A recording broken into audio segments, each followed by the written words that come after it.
Bonjour à tous, bienvenue dans cette nouvelle vidéo, donc dans votre nouvelle vie, dans ce 7e jour de votre accompagnement pour arrêter de fumer. Donc on peut dire que là, ça fait officiellement une semaine, un petit peu plus, que vous avez arrêté de fumer. Je suis très fier de vous. Vous pouvez aussi être très fier de vous et vous pouvez même vous offrir un petit cadeau si le cœur vous en dit. Alors aujourd'hui, donc hier je vous parlais de comment gérer les insomnies. Aujourd'hui, on va passer à quelque chose d'un peu moins pratique, un peu plus théorique, qui est plutôt sur le mindset, donc qui est plutôt par rapport à ce qui se passe dans votre tête. Alors moi, aujourd'hui, ce dont je veux vous parler, c'est par rapport au fait de fumer de la weed ou des cigarettes. Il va falloir que vous changiez votre point de vue. Alors moi, il faut savoir que moi, personnellement, j'ai fumé pendant très longtemps et mon point de vue sur la weed et la cigarette a complètement changé. Alors, comme vous avez pu le voir sûrement au début de la formation ou dans d'autres vidéos que j'ai pu faire, je l'ai déjà dit assez souvent, au début, parce que moi personnellement, j'étais dans une famille assez carrée, etc., où fumer, c'était même pas toléré, c'était impossible. C'était limite, t'allais en prison si tu fumais, tu vois. Et donc forcément, quand j'étais plus jeune, jusqu'à à peu près mes 16 ans, jusqu'à à peu près je commence à fumer, j'avais un point de vue très négatif sur le fait de fumer et sur les fumeurs en général. Il faut même dire que je supportais pas la fumée d'une cigarette. Par exemple, quand j'étais à l'arrêt de bus et que quelqu'un fumait, j'étais obligé de m'éloigner à fond parce que ça me faisait tousser, etc. Et donc, c'est ça que je vais vous dire. Après, j'ai commencé à fumer, donc que ce soit la weed, la cigarette, etc.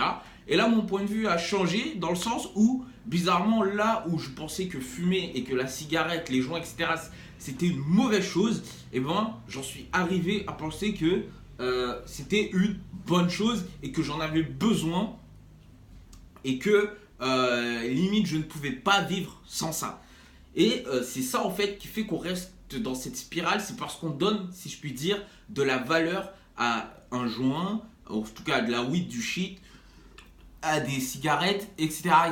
Et maintenant, ce qu'il va falloir faire, c'est qu'il va falloir retourner à cet état lorsque vous ne fumiez pas. En tout cas, moi, personnellement, c'est ce que j'ai fait. Je suis retourné à cet état lorsque je ne fumais pas, en tout cas dans ma tête, qui est, en fait, de reprendre un avis négatif sur ces choses-là. Alors, il faut bien vous rendre compte que la réalité, c'est que ce sont des choses négatives. Alors, on ne va pas déblatérer 10 000 ans, ce sont des choses négatives. Personnellement, une chose qui a changé par rapport à avant, c'est que je n'en veux, comment dire, je vois pas non plus les fumeurs comme des personnes négatives, nocives, comme je les voyais avant, parce que j'ai moi-même été fumeur, donc ce serait un peu hypocrite de ma part de, si je puis dire, retourner ma veste comme ça envers les fumeurs.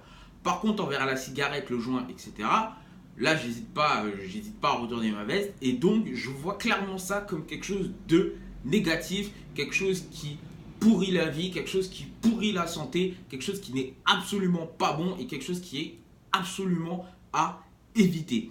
Et finalement, lorsque vraiment on adopte ce nouveau mindset sur la cigarette ou sur le joint, la weed, etc., on se rend vite compte que l'envie va passer assez rapidement.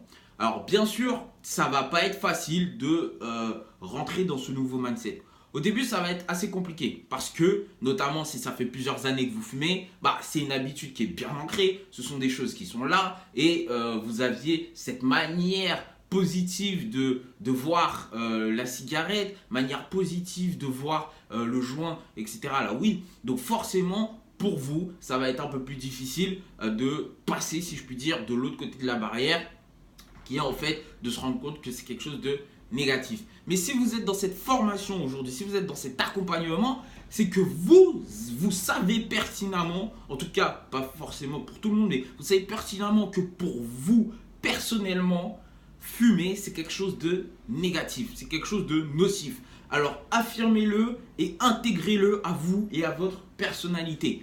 Vous voyez ce que je veux dire? Si vous voulez réussir à faire quoi que ce soit dans la vie, mais si vous voulez réussir réellement à arrêter de fumer, il va falloir que vous l'intégriez à votre personnalité. Prenez l'exemple de non-fumeurs. Moi, la plupart des non-fumeurs vous diront que fumer, c'est une erreur et qu'il ne faut pas faire ça. Donc vous aussi, mettez-vous ça en tête que fumer, c'est une erreur et que vous n'avez pas à le faire et que c'est quelque chose de très très très mauvais pour vous. Personnellement, moi, le fait de fumer, ça a tellement, entre guillemets, gâché ma vie que forcément, il me suffit de me rappeler tous ces moments-là, tous ces mauvais moments pour ne pas retomber dans la tentation. Et j'ai essayé tellement de trucs, j'ai tellement de méthodes aujourd'hui que j'ai envie de dire c'est assez simple pour moi de ne pas retomber dans la tentation. Mais pour vous qui commencez à arrêter de fumer, il faut bien vous dire que la tentation est partout, que ce soit cigarette ou joint, et que c'est surtout, c'est toujours même les premiers moments qui sont difficiles. Moi, pourquoi je vous accompagne sur un mois? Parce que c'est le premier mois qui est le plus difficile. Si vous réussissez à ne pas fumer ou arrêter de fumer pendant un mois, croyez-moi, vous multipliez par 7 vos chances de ne plus jamais fumer de toute votre vie. Pourquoi? Parce que c'est dans les premiers mois où vous aurez entre guillemets les sensations de manque, les petites démangeaisons, les sensations de mal-être ou les pensées négatives. C'est là que vous allez penser à fumer, etc., etc. Après ce premier mois-là, il y a plein de choses qui vont devenir des habitudes pour vous, qui vont être ancré dans votre vie et vous allez juste vous rendre compte que en fait vous êtes juste quelqu'un qui ne fume pas ou qui ne fume plus. Voilà. Donc ce que je veux vous dire, c'est prenez ce nouveau point de vue sur le fait de fumer et intégrez le fait que le fait de fumer c'est quelque chose de négatif qui est à surtout pas faire. Et pour ça, comparez-le avec quelque chose que vous n'aimez pas du tout, que vous exécrez et que vous ne pourriez jamais faire.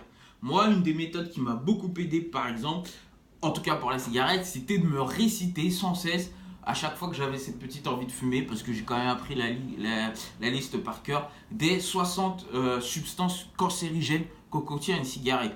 Alors quand vous vous récitez ça, croyez-moi qu'après vous n'avez plus envie de fumer une cigarette et surtout, après une fois que vous connaissez cette liste par cœur, vous avez intégré, si je puis dire, par cœur le fait que fumer c'est quelque chose de négatif. Alors adoptez ce nouveau point de vue et vous verrez qu'il sera beaucoup plus facile pour vous d'arrêter de fumer.